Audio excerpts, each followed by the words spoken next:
Let's get right into it. So, is the tide turning against Donald Trump? According to officials, 6,200 people showed up to catch the president at an indoor rally in Tulsa, Oklahoma on Saturday. And this is a huge disappointment by all counts. Trump had said 1 million people had RSVP'd. Now, there are reports that TikTok users and Korean pop fans had encouraged people to register for the free event and not show up. So, what do we make of all of this? Well, I'm going to jump in and say, wow, karma can really be, well, you know what it can be. When it comes to the U.S. president, I just want to say he errs on the side of big always. Any way you look at it, when you have a million people expectation and you put it out there, it was set up not to reach it. I mean, it was just so ridiculously high, given the fact that we're right in the middle of a pandemic. And so I'm not surprised by this. I'm not surprised by his reaction. He's angry. He's frustrated.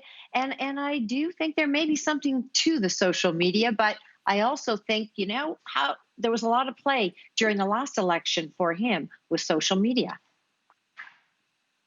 Yeah. And I'll tell you something. I know people are so quick to be like, this is it. This is the beginning of the end of Donald Trump. All the cards are stacked against him.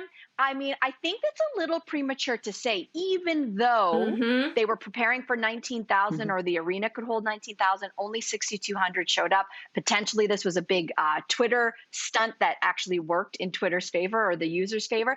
But I'm going to caution everybody here.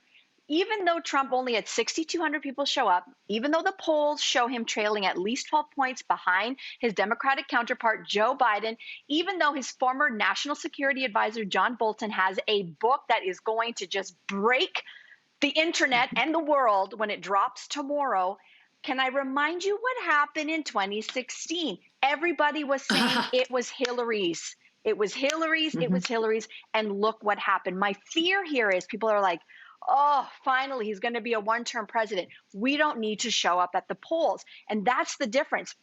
5 months until the American election. Is this early talk that maybe he's not going to pull through for a second term going to start to make people rest on their laurels? This is a big deal. And I will say, people will say, well, why are you talking about American politics? Canadians, we need to watch this. There is going to be a strong mail-in voter contingent. Currently, Trump is trying to stop. He's got 18 lawsuits in 18 states trying to stop voters from mailing in ballots for November's election. If we were voting right now in an election in Canada during a pandemic or other public health crisis, we got to watch how this goes down. This may change the future of elections in the free world as we know it.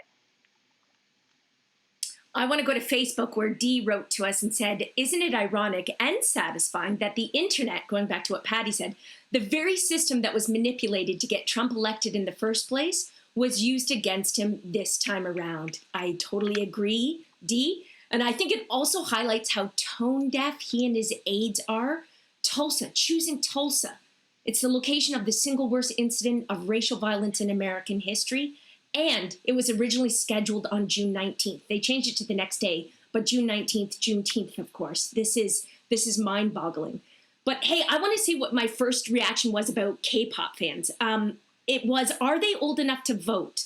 Because they just demonstrated the power of galvanizing, and at the risk of sounding dramatic, they could change the course of history come November. I just wish there was someone sitting here with us on the panel who could tell us a little bit more about K-pop and maybe to the significance of them. What? Could you be talking about me? Thank you for that, Jess. I appreciate it. I do think that there is a little bit of a misunderstanding about K-pop fans and even a misunderstanding about the genre. Like, it's pop music. The fact that it is otherized by having to qualify it and say K-pop as in Korean pop in front of it is an issue for fans. However, there is also a misunderstanding about who the fans are because people think, okay, probably teenage girls. There are actually a lot of grown women. Hi.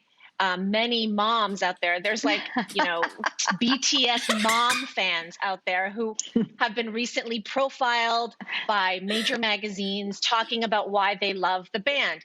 BTS, I'm talking about. BTS also has a big, a very healthy Black female fan base, and they have also made themselves heard online.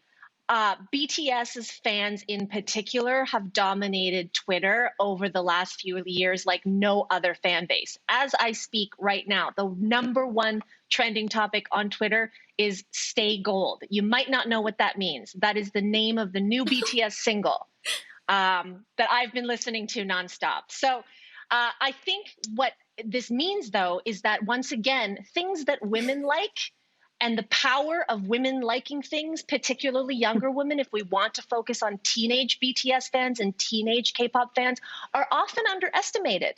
The art that they like is often not taken as seriously, but also they're not taken as seriously. And now, given that they've proved how seriously they should be taken, suddenly CNN and BBC and all these news outlets are paying attention. But they've been telling us, actually, that they know what they're talking about. So I just want to send out love to K-pop fans and the BTS army. I just want to tell you that in showing my love, I put on my uniform today. This is my army uniform. BTS for life. BTS stands for Bangtan Sonyeondan. So I am here with you, army. Keep doing your good work.